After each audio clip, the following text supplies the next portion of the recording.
juntos. Amém. Exaltamos e glorificamos o nome do Cordeiro vivo, Jesus Cristo Nazareno, meu Senhor, teu Senhor, meu Salvador, o teu Salvador, autor e consumador da nossa fé. Estamos na presença do Todo-Poderoso.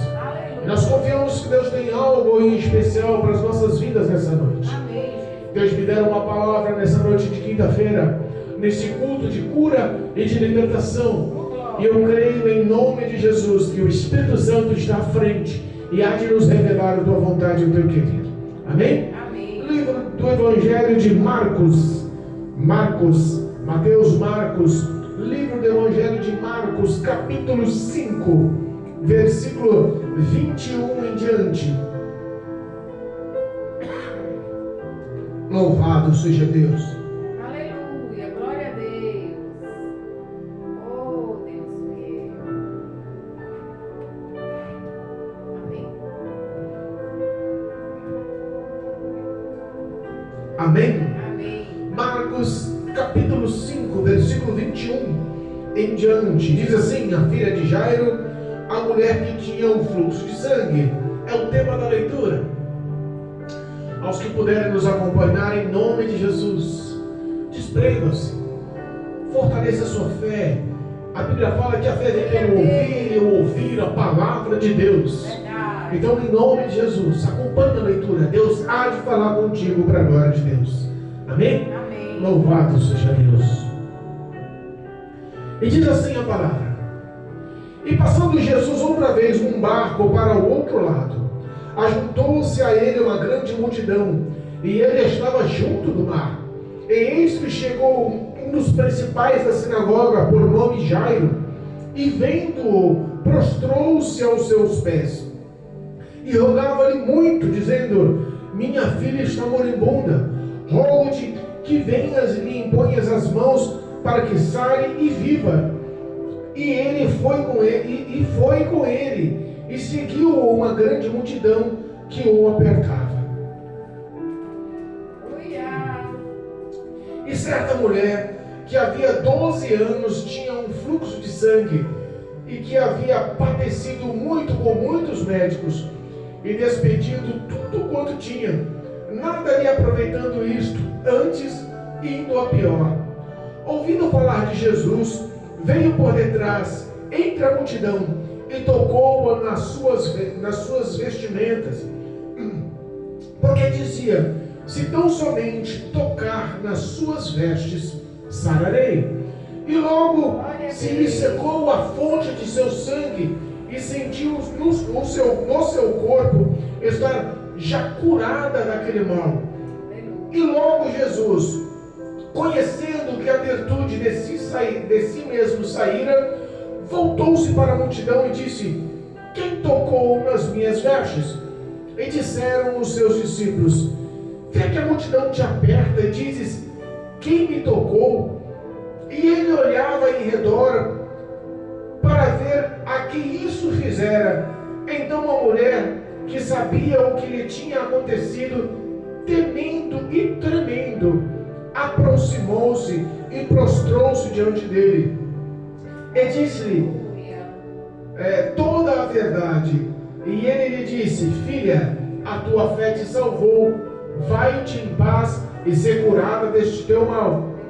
Estando ele ainda falando, chegaram alguns dos principais da sinagoga, do principal da sinagoga, a quem disseram: a tua filha está morta, para que enfadas mais o mestre? E Jesus, ouvindo estas palavras, disse ao principal da sinagoga: não temas, crê somente. E não permitiu que alguém o seguisse, a não ser Pedro e Tiago e João, irmão de Tiago. E tendo chegado à casa do principal da sinagoga, viu o alvoroço e os que choravam muito e pranteavam. E entrando, disse-lhe: por que vós alvoroçais e chorais? A menina não está morta, mas dorme. E riram-se dele. Porém ele, tendo-os feito sair, tomou consigo o pai e a mãe da menina e os que com ele estavam, e entrou onde estava a menina deitada. E tomando a menina pela mão, disse-lhe: Talita cumi, que traduzido é: menina, a ti te digo, levanta-te. E logo a menina se levantou e andava, pois já tinha 12 anos, e assombraram-se com grande espanto, e mandou-lhe expressamente que ninguém o soubesse, e disse-lhe que lhe dessem de comer. Amém? Amém, glória a Deus. Louvado e engrandecido seja o nome de Jesus. Poderoso Deus. Poderoso, vivo é o nome do Cordeiro. Conhecemos as obras, os feitos, também conhecemos as palavras, os sinais, os prodígios, mas acima de tudo conhecemos o amor que Cristo tinha que tem por toda a humanidade. Que o seu ministério atuante para a obediência em favor da vontade de Deus pela humanidade foi simplesmente realizar a obra e o amor de Deus em favor dos seus. Glorificamos ao Senhor porque em seus 3 anos e meio de ministério, Jesus não teve outra ação a não ser favorecer os planos de Deus, a obediência que ele tinha ao Pai para a salvação da humanidade. Glorificamos a Deus porque nós vimos Jesus no auge do seu ministério, vimos Jesus em todas as ações dos seus ministérios, cumprindo fielmente com a glória e a majestade de Deus sobre a sua vida. Mas como assim, pastor, a glória e a majestade? Repara que o que Jesus estava fazendo eram ações que ninguém fazia. Eram situações que não existiam feitos humanos. Olha só, Jesus, para você ter uma noção, pouco antes disso acontecer, ele tinha dado um grande sermão. Depois a Bíblia fala que ele fez parábolas sobre candeias, sobre parábola da semente, parábola do grão de mostarda. A Bíblia fala que ele entrou com seus discípulos junto ao mar e apaziguou em meio a uma tempestade, mostrando a glória do teu poder sobre o vento e as águas. A Bíblia fala também que ele chegou em uma certa cidade e encontrou-se com um homem que tinha uma legião demoníaca atuando sobre a vida daquele homem. Um homem que vivia em cemitérios, vivia nu, que ninguém conseguia prendê-lo, ninguém conseguia segurá-lo. De repente esse homem foi liberto e Cristo fez desse homem um grande missionário, um grande evangelista, um grande pregador da palavra. A Bíblia fala que quando ele volta desse feito, que ele atravessa novamente o mar da Galileia, que ele chega para em Cafarnaum, a Bíblia fala que uma grande multidão já o esperava. Para pensar, nem todos conseguiram atravessar o mar, nem todos conseguiram ir à cidade de Gadara, mas a maioria da multidão estava aguardando ele ansiosamente do outro lado do mar. Nós entendemos que aonde Jesus chega, algo em especial acontece. Aonde o poder da palavra, que é a representação hoje máxima do poder de Deus, aonde chega o poder dessa palavra, algo em especial acontece. Não há outra ação mais poderosa do que a palavra de Deus.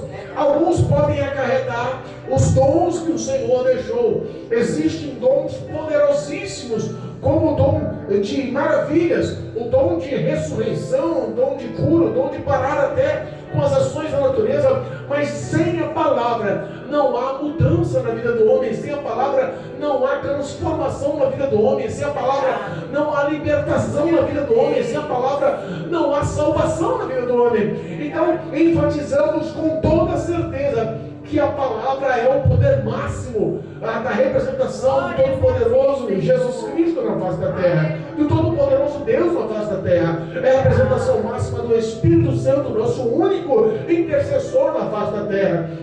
Sabemos que Jesus, aonde ele chegava, as multidões já aguardavam sabedoria, palavras, aconselhamentos, milagres. Era Cristo que curava, que libertava, era Cristo que realizava o sobrenatural em favor da multidão. Por isso o anseio da multidão. Só que no meio dessa multidão, entenda, a Bíblia fala que existia um principal, ou um sacerdote, ou numa linguagem mais ampla, um pastor de uma igreja local. Aleluia. Um pastor de uma igreja local, por nome Jairo. A Bíblia fala que ele ouviu falar de Jesus, e quando ele vê que Jesus chega, ele corre e ele se debruça aos pés, ele se prostra aos pés de Jesus, e ele começa a suplicar, ele começa a rogar, ele começa a se humilhar, pedindo: Senhor, vá à minha casa, eu tenho uma filha, e essa filha com quase 12 anos está tão enferma, e ela chega e está moribunda, ela está à beira da morte.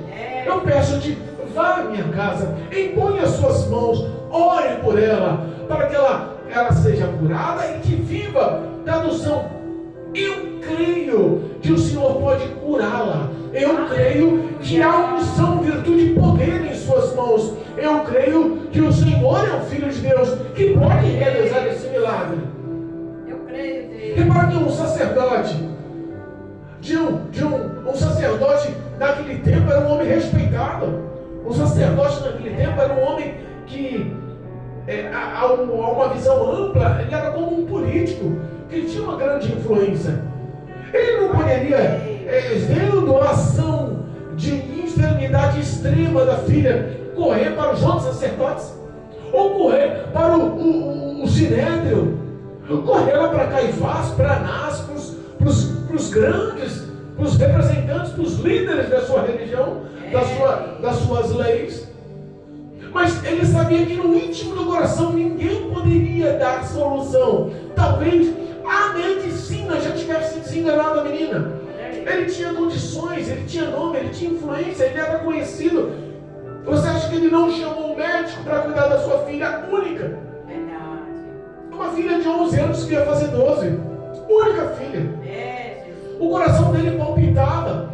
A enfermidade de um filho é uma coisa extrema para o coração da mãe, para o coração do pai. A aflição e a angústia domina. As ações do pai e da mãe são ações supremas para encontrar saúde. Ele deve ter tentado todos os seus recursos para que a filha ganhasse saúde. Ele não morreu para os que estavam dentro dos teus meios espirituais, mas ele ouviu falar que Jesus era o Filho de Deus.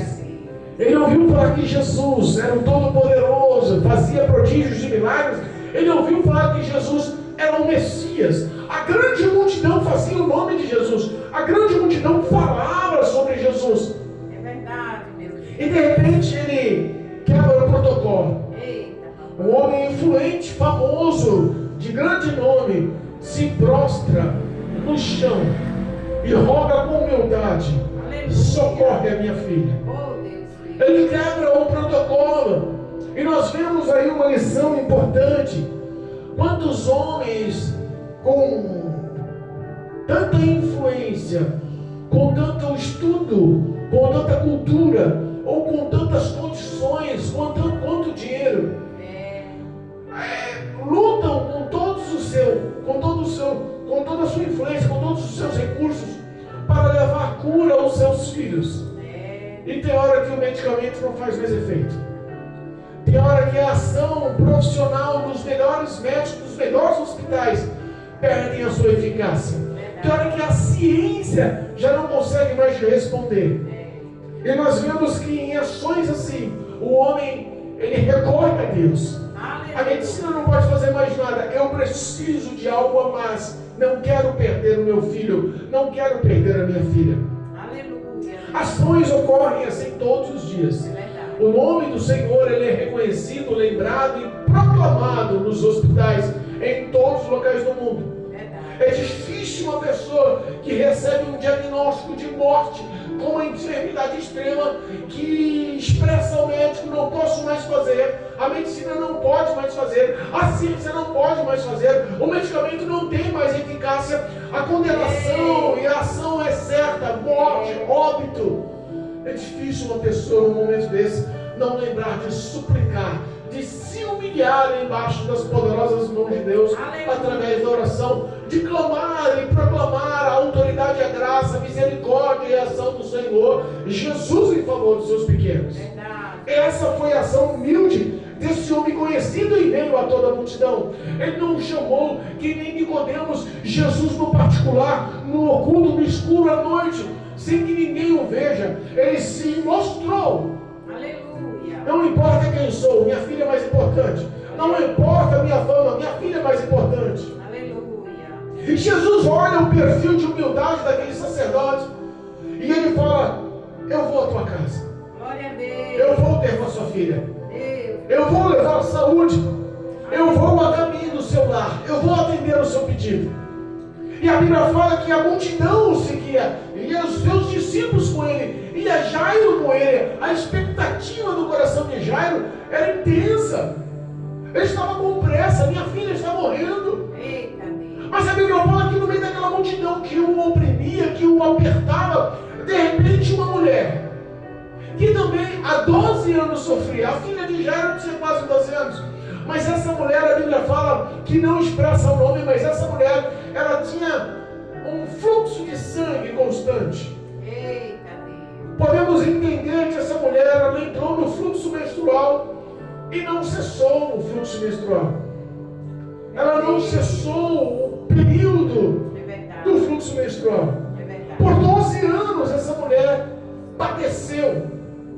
Agora, se nós pararmos para analisar, olha a situação dessa mulher. Como pode uma pessoa 12 anos sofrer de uma hemorragia? É. Dia e noite perdendo sangue. Meu Deus. Eu imagino a fragilidade do seu corpo, como estava a sua imunidade. Eu imagino como ela estava fisicamente debilitada. Eu imagino como o seu corpo sentia. Eu imagino como a fraqueza abatia o teu ser. Verdade. Além da ação física que debilitava aquela mulher ao extremo, a Bíblia fala que aquela mulher pegou todos os seus recursos financeiros e tentou da mesma forma como expresso, correr atrás do médico primeiro, correr atrás da ciência primeiro, correr atrás do medicamento primeiro. Mas a Bíblia fala que ela perdeu tudo, gastou tudo, evoluiu tudo que tinha, ela colocou nas mãos dos médicos e só foi de mal a pior. Não houve solução, não houve nenhum tipo de ação que desse esperança. A Bíblia fala que naquela época, uma mulher quando entrava no período menstrual, ela era tida como uma mulher impura. Ela tinha que se trancar no seu quarto por 7 dias, não ser vista, muito menos tocar ou ser tocada por alguém. O homem que tocasse uma mulher no período menstrual, ele também teria todo um hábito, toda uma liturgia para se purificar, porque ele também se tornaria impuro. Entenda? Eles levavam a sério isso, e as mulheres eram desprezadas nesse período. As mulheres eram tidas como uma ação que lhe causasse um certo anseio de isolamento. A mulher não era bem vista nesse momento. Sabemos que a ação natural do corpo e do organismo da mulher foi feito por Deus, e é isso um ciclo natural da mulher, e não tem como impedir isso. E por mais que a sociedade entendesse, aquele povo tinha essa ação como uma ação de impureza. Verdade. Meu Deus. Ela não poderia ser vista, muito menos tocar em alguém. Aquela pessoa que ela tocasse, ela levava a maldição da impureza. Meu Deus. Mas ela já sofreu tanto, ela estava tão debilitada, ela já não tinha mais esperança, ela já não tinha mais nenhum tipo de socorro, ela já não tinha mais nenhum tipo de recurso, ela estava ali sem perspectivas. Verdade. Oh, meu Deus. Sem perspectivas. Verdade. Eu fico imaginando uma mulher doente, dura, sem um centavo no bolso, não podendo ser vista ou tocar em alguém, sofrendo de uma forma intensa, numa solidão intensa, numa dificuldade intensa, e não foi por 1 ou por 2 dias, não foi por 1 ou por 2 semanas, mas foi por 12 anos da sua vida. Eu imagino que ela deve ter ficado isolada, porque se você tinha que ficar 7 dias isolada, imagina 12 anos. Verdade. Como estava o psicológico daquela mulher? Eu fico pensando, pessoas que estão vivendo há anos isoladas de Jesus, sendo desprezadas, se sentindo desprezada, porque o mundo influencia o pecado, mas é o primeiro a desmascarar. Satanás, ele te coloca o prato do pecado, mas é o primeiro a te desmascarar. Verdade. Meu Deus. Não se encontra verdade, apoio nem justiça do lado do inimigo. Não. Ele te influencia a cometer o pecado. E quando você comete o pecado, a justiça acontece e ele é o primeiro a te desmascarar. Meu Deus. Nós vemos que a situação daquela mulher era delicada. Verdade. Mas a palavra nos ensina que ela teve no íntimo do teu coração uma fé sobrenatural. Glória a Deus. Uma fé suprema. A Bíblia fala que uma grande multidão tocava em Jesus. Uma grande multidão apertava Jesus. Uma grande multidão, eu imagino que existia um falatório. Um monte de pedidos. Um monte de pessoas querendo relatar os seus casos, as suas ações, os seus pedidos. Eu imagino que devia ter um falatório. Eu imagino que os discípulos estavam ao lado de Jesus tentando separar a multidão. Mas todo mundo queria tocar em Jesus. A Bíblia fala que apertavam e o oprimiam. Eita Deus, é verdade. Mas de repente, aquela mulher fala: se esse homem é tão importante, se esse homem já fez tantos milagres, se esse homem é tão sábio em palavras, se esse homem já realizou obras que ninguém fez, e se ele se intitula o Messias, o Filho de Deus, só basta eu tocar em suas vestes e sararei. Aleluia. Glória a Deus. A ação de conhecer Jesus lhe acrescentou fé, e uma fé que toda aquela multidão não tinha.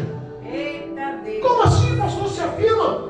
Ninguém daquela multidão que estava sofrendo, padecendo e ali pedindo para o Senhor alguma ação de graça tinha a fé que aquela mulher tinha. Aleluia. A Bíblia fala que ela não podia tocar, ou senão ela levava impureza aos homens. Então, no mínimo, ela não era conhecida por todos. Ela entrou no meio da multidão. Ela estava passando pela liturgia, pelo rito da sociedade naquela época. Ela estava passando impureza ao tocar nas outras pessoas até conseguir chegar em Jesus. E ela cada e se reclina por baixo da multidão, com risco de ser pisoteada, com risco de ser achincalhada, com risco de ser até mesmo espancada. Mas a Bíblia fala que ela se esforça e atravessa a multidão e consegue com a ponta do dedo tocar a borda da orla do vestido de Jesus. Aleluia, meu Deus. Aquilo não foi um Glória toque. a Deus. Aquilo não foi um toque.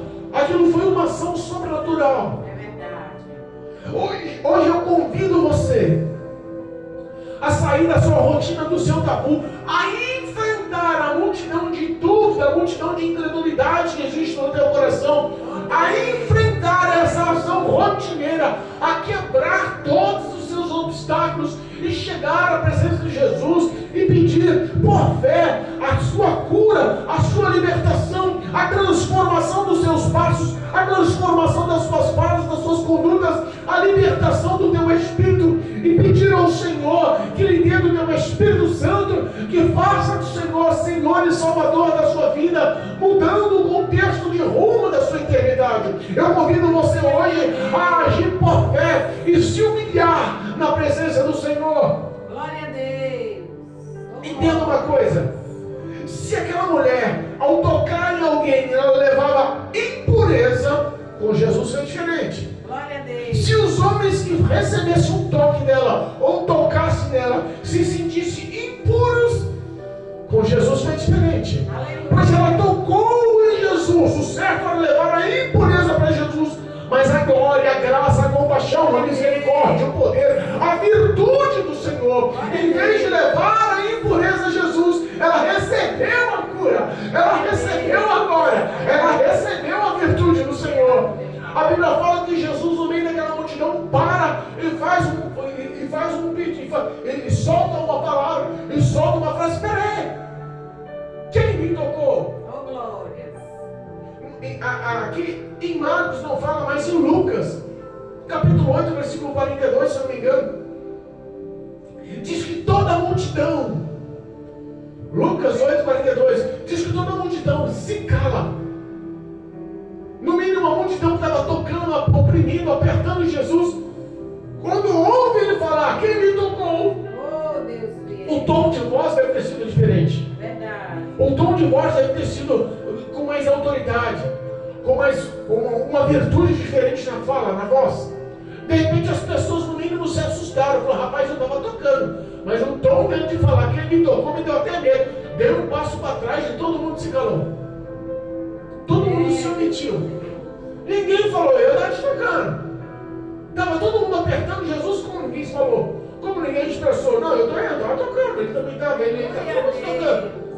A multidão se cala, mas Pedro é audacioso, Pedro dinâmico, Pedro líder. No teu ser, ele tinha um semblante de líder, um caráter de líder.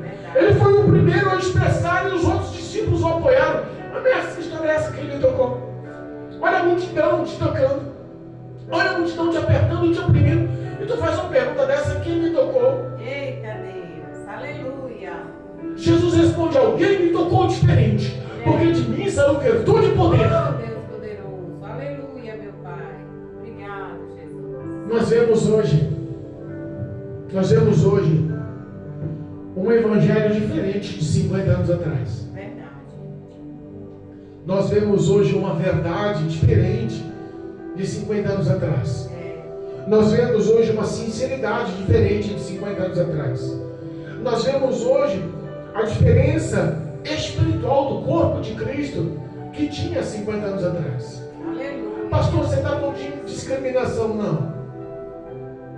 A Bíblia fala que nos fins dos tempos a fé seria abandonada. Meu Deus. E se não fosse a fé dessa mulher, ela jamais sentiria a glória, o poder, a cura estancada no teu corpo na hora. Aleluia, meu Deus. Há 50 anos atrás, essa fé era muito mais ativa.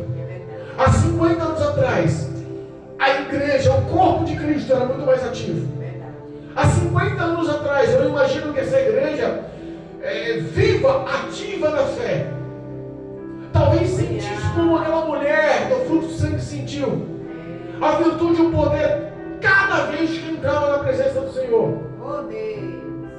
Aleluia. Jesus para e começa a encarar a multidão. E torna a perguntar, quem me tocou? Pois de mim eu vi, eu senti, saiu o poder, saiu a virtude. Glória a Deus, aleluia. Aquela mulher ficou sem ação. Ela ficou sem saída. Ela vai e com medo, tremendo, diz a Bíblia. Tremendo com medo. Com medo do que, pastor? Jesus pode lhe causar tanto pânico assim? Não. Com medo de ser linchada pela população. Meu Deus. Com medo de expressar para Jesus o que estava sobre a vida dela. E a população se revoltar com a impureza. Meu Deus. A Bíblia fala que com medo ela se debruça aos pés de Jesus. E coisa boa se prostrar aos pés de Jesus. Glória a Deus. Coisa boa é você botar os seus medos, os seus anseios, as suas dificuldades, as suas opressões, as suas dúvidas. Coisa boa é colocar-se aos pés de Jesus e abrir o teu coração. Foi o que a mulher fez. Aleluia, meu Pai.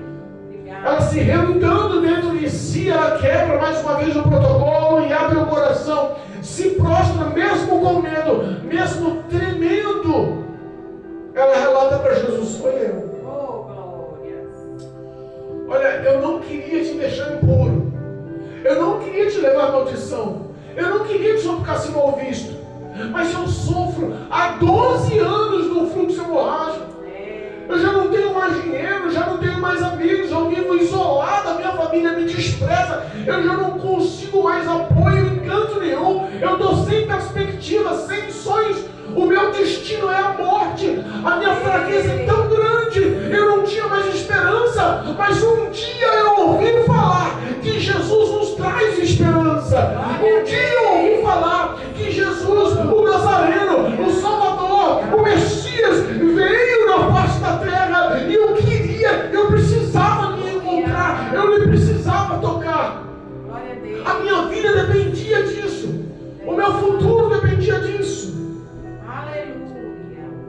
Quantas pessoas estão mortas espiritualmente, precisando agir por fé, para que possa verdadeiramente sentir o toque, a virtude, a cura, a libertação, a mudança, a salvação em Cristo Jesus. É verdade, aleluia. Quando ela abre o coração e relata, não houve uma murmuração da multidão. Olha aí. Ninguém recriminou aquela mulher. Ninguém citou a lei para aquela mulher. Não houve ninguém. E ali estava Jairo, o sacerdote. Poderia ter levantado a lei contra aquela mulher. Poderia citar a lei mosaica, a Torá contra aquela mulher. Poderia até chamar autoridades para tomar atitudes contra aquela mulher. Bíblia fala que quando Jesus abre a boca, Oh, Deus. lhe entrega a paz que ela precisava. Glória a Deus. Revela o íntimo do coração para aquela multidão. O íntimo do coração daquela mulher era exposta para toda aquela multidão. Ele olha e fala: mulher, a tua fé te curou. Glória a Deus. A tua fé te curou. A tua fé te trouxe saúde. A tua fé te trouxe futuro, perspectivas. A tua fé abriu portas para que você viva. Aleluia. Glória a Vai em Deus. paz. Aleluia. Quebra toda essa ansiosidade do teu coração. A partir de agora você está curada, purificada. Você está limpa. Vai em paz. Aleluia. Glória a Deus. No meio de todo aquele diálogo, no meio de toda aquela ação, eu imagino o coração de Jairo. Mas minha filha, Jesus, tá bom, já curou, corta o assunto, minha filha está para morrer. O coração de Jairo estava ali. Da mesma forma que o Senhor curou essa mulher, 12 anos com fluxo hemorrágico, a minha filha tem quase 12 anos, Jesus não esquece da minha filha, não. Aleluia, meu Deus. A Bíblia fala que enquanto Jesus relatava, falava com aquela mulher, chega um dos amigos, chega alguns dos amigos de Jairo, Olha aí. aquele sacerdote influente, Meu Deus. que tinha fé que Jesus poderia curar a filha dele. Aleluia. Recebe a notícia: Jairo, ó, tua filha morreu. Meu Deus. Para de incomodar Jesus, não tem mais jeito não, tua filha morreu. Olha aí. Jesus olha para Jairo e vê que Jairo abala as pernas. Meu Deus. Qual é o pai que ouvir uma resposta, uma notícia, um anúncio, não abalaria com um anúncio desse? É verdade. Ele tinha fé sobre a cura, não sobre vencer a morte, não sobre a ressurreição. Ele tinha fé sobre Jesus estender as mãos e levar saúde. Ele não tinha fé de Jesus estender as mãos e repreender a morte da vida novamente a filha dele. Oh, Deus. Mas Jesus, conhecendo a mente e os pensamentos, olha para Jairo e fala: Jairo, calma o teu coração. Glória a Não Deus. tenha medo não. Somente creia. E esse creia representava o quê? Eu sou o Senhor da vida. Eu sou o Senhor da morte. Aleluia. É eu quem tem o poder de dar vida. E é eu quem tem o poder de dar a morte. Aleluia. Se eu quiser, eu tiro da sepultura o morto e ponho em pé. Eita, papai. Eu fico imaginando quantas pessoas estão nos ouvindo hoje, Verdade. que no passado estavam vívidos com o Senhor. Quantas pessoas estão nos ouvindo hoje, que no passado pegava o microfone e cantava com uma expressão tão afinada, tão pura, tão cheia de unção, que a glória descia na casa do Senhor, e hoje não consegue mais cantar nem dentro de casa. Está morta espiritualmente. Quantas pessoas que no passado, por influência de pai, de mãe, pelos familiares, pelos amigos, pela influência da sociedade, ele acabou entrando nos caminhos do Senhor, mas em certo momento vacilou e saiu. Tropeçou, caiu e não quis se levantar. Não apelou, não se humilhou, não clamou ao Senhor, não tocou em suas vestes. Estão hoje mortos espiritualmente. Talvez tivesse fé no momento da queda de Jesus o levantá-lo, mas não de Jesus ressuscitá-lo hoje como está morto. Olha, Jesus continuou o mesmo, não mudou. O mesmo Jesus lá do passado é o mesmo Jesus de hoje, que lhe dá esperança e espera a sua ação de fé, para que você saia dessa rotina de morte espiritual e para que você volte à casa do Pai, para que você volte aos caminhos do Pai. Aleluia. Jairo olha Jesus falando e fala: não tenha medo, só creia. Jairo se enche de fé. Oh, glória. Rapaz, Aleluia. Jesus é tão poderoso. Olha aí. E ele falou para mim acreditar nele. Amém, Jesus. Vou acreditar. Glória a Deus. Eu vou crer que ele tem poder para fazer. Eu vou crer que ele tem poder para realizar. Eu não sei como, quando, qual ação, qual caminho, qual atitude, qual fala, qual é o poder, qual é o gesto, mas eu continuo crendo. Você não precisa saber como Jesus vai realizar a ação de milagre, mas você precisa acreditar que Jesus vai realizar o milagre. O caminho você não precisa saber, só siga. Aleluia. Meu Siga. Deus. E seguir Jesus tem que ser no caminho de Jesus. Seguir Jesus tem que ser na velocidade de Jesus. Seguir Jesus tem que ser nos valores de Jesus. Seguir Jesus tem que haver renúncia do que você quer e simplesmente crer e seguir, andar aos pés do Senhor. Glória a Deus. A Bíblia fala daquela multidão que estava ao redor, ouvindo falar que a filha dele tinha morto, estava morta. Jesus olha na multidão e fala: parou, vocês fiquem aqui. Eita, Jesus. Chega na casa de Jairo. Olha aí. Ele, Jesus, Pedro, Tiago e João. Olha para aquela multidão ao entrar na casa e vê todo mundo chorando, pranteando, todo mundo apavorado, em lágrimas, todos sentindo pela morte daquela criança. A única filha. Jairo era um homem conhecido, um homem público, um homem famoso. Jairo não era um anônimo qualquer, Jairo era um homem conhecido. No mínimo todos da sinagoga estavam ali para lhe prestar luto. Todos da sinagoga estavam ali chorando o seu choro, a sua dor, sendo solícitos na situação de morte. Mas a Bíblia fala que Jesus chega, olha e fala: por que vocês estão chorando? A menina não está morta não, a menina só dorme. Mas um detalhe, lembra quando Jesus falou para os discípulos lá em João 11, quando Marta e Maria mandam os mensageiros dizer: olha, o teu amigo, a quem tu amas, está enfermo. 2 dias depois, Jesus não foi na hora não. 2 dias depois, Jesus olha para os discípulos e fala: olha, Lázaro dorme. Os discípulos falam assim: você está dormindo, está bem, Senhor, aí, está salvo, está beleza. Depois nós vamos lá. Jesus olha e fala assim: não é desse sono que eu falo. Não é desse sono de cama, de dormir, de descansar, não. Lázaro está morto. Então eu fico imaginando, se quando Jesus falava para os discípulos que o sono de Lázaro era a morte, talvez seja o mesmo contexto, que aquela população não entendia. Os que choravam não entendiam. Quem está relatando essas ações não é outro, a não ser o próprio Jesus. Não se preocupa não, ela só dorme. Sabe o que acontece para quem não crê, para quem não tem fé, para quem não respeita a autoridade de Jesus? Quer zombar, Meu Deus. quer rir, quer escarnecer, quer humilhar, quer enfraquecer a fé. Porque não tem coisa pior do que você enfrentar uma ação espiritual intensa e a multidão que está ao teu redor não crer. Verdade. Além de não crer em si, faz os outros não crerem com a risada. Quero ver o que ele vai fazer agora. A menina está morta, rapaz, eu vi. Meu Deus. Eu diagnostiquei. Eu sou médico, eu estou aqui pranteando porque a menina morreu, mas eu acompanhei a situação grave da enfermidade, ela morreu. Eu estou dando risada, está todo mundo me apoiando a risada, porque esse homem que diz que é médico não sabe nem o que diz. Que morta, porque que dormindo, rapaz, essa menina está morta. Parou o batimento cardíaco, essa menina morreu, está fria, gelada na cama, está lá, morta. Quero ver o que ele vai fazer agora. Qual vai ser a ação dele? Eu quero saber qual vai ser a reação dele. Ele vai passar vergonha nessa multidão. Olha aí. Eu imagino que todos tiveram elaborado centenas de pensamentos contrários. Verdade. Meu Deus. Mas a Bíblia fala que Jesus entra na casa, Oh, glória. leva consigo Pedro, Tiago e João, Aleluia. lança a multidão para fora, que estava escarnecendo, zombando, rindo dele, Olha aí. e fala somente para o pai e para a mãe da menina: vocês entram. Aleluia. Jesus toma Glória a conta do Deus. lugar. Jesus entra na casa, toma conta da situação. Verdade.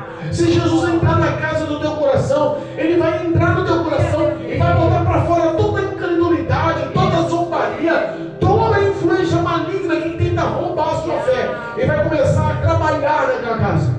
Só vai entrar na casa aqueles que podem acompanhar, aqueles que podem estar ao lado porque creem na ação de Jesus. Glória A Bíblia fala que Jairo passou a crer quando Jesus falou: não temas, somente creia. Glória a Deus. Eu imagino que a fé de Jairo chegar com Jesus. A esposa olhou e falou assim: meu, está morta, mas Jesus está aqui, você está acompanhando, está apoiando, alguma coisa está acontecendo. Também creio.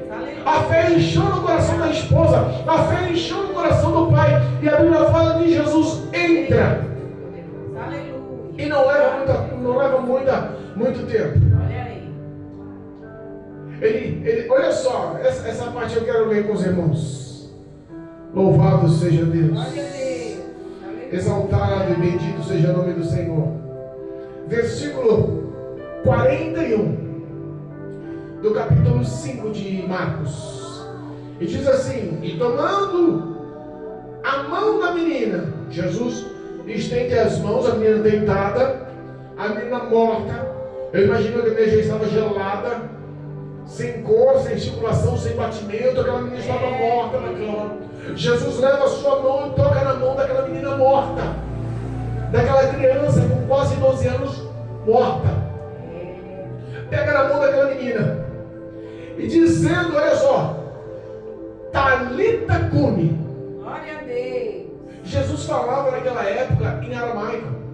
A tradução em aramaico representa o que está dizendo aqui no versículo 41, parte B, que traduzido é: menina, a ti te digo, levanta-te. Aleluia, glória a Deus. Levanta-te. Oh, glória. A menina imediatamente, Olha aí. e logo a menina se levantou e andava. Glória a Deus. A menina não era uma criança, tinha 11 para 12 anos, ela já sabia as ações. Ela se levanta no mínimo com alegria. Glória a Ela se Deus. levanta entendendo o que aconteceu. Olha aí. Ela se levanta entendendo alguma coisa está acontecendo. Eita Deus. A Bíblia fala que os pais da menina, eles se assombram, se espantam. Eita. Mas não foi um assombro de fantasma, um assombro de medo. Lá em Lucas fala que eles se maravilhavam. Lucas, Aleluia. se não me engano, foi 56. Diz que eles, 8:56, que eles se maravilhavam. Glória a Deus. Eles estavam extremamente alegres, perplexos com a autoridade e com o poder. Verdade, meu Pai. Aleluia. Mas encerrando, entenda.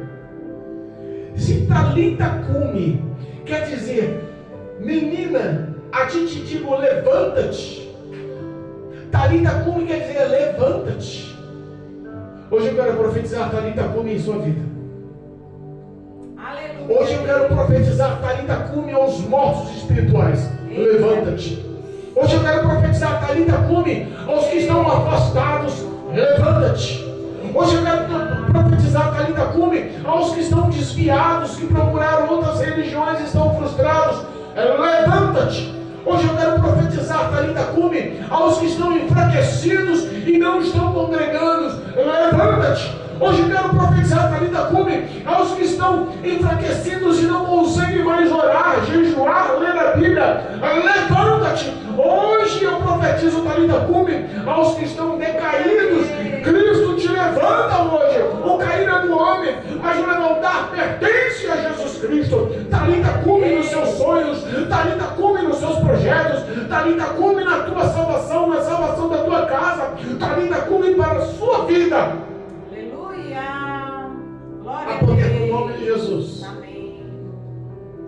O seu levantar vai trazer espanto, mas um espanto de alegria. Eu creio. Muitos olham e falam, aí já não tem mais jeito. É. Ah não, esse daí não tem futuro. Não, esse nunca se acertou. É. E Jesus Cristo hoje te diz, levanta-te. Aleluia. Somente creia, levanta-te. Glória a Deus. Eu profetizo vitória na sua vida. Amém. Essa fase de dor, essa fase de solidão, essa fase de doenças e enfermidades, essa fase de escassez profissional, essa fase de escassez financeira, essa fase de escassez espiritual, essa fase de dor, esse vale, esse deserto, em nome de Jesus eu profetizo. Talita cumi, levanta-te. Aleluia. Eu profetizo vitória. Glória a Deus. Eu profetizo vitória em seus passos, em seus caminhos. Amém. Eu profetizo vitória em sua vida espiritual. Eu profetizo vitória na intimidade com Deus. Eu profetizo vitória no seu lar. Vitória na intimidade que você tem com o Pai. Obrigado, Jesus. Obrigado, meu Deus. Que você possa ser, Deus Todo-Poderoso. voltar à força daquele primeiro amor pela fé. Que a graça possa te alcançar. Que o Espírito Santo possa lhe dar a virtude e o poder devido para te pôr em pé novamente. Nós cremos em Deus.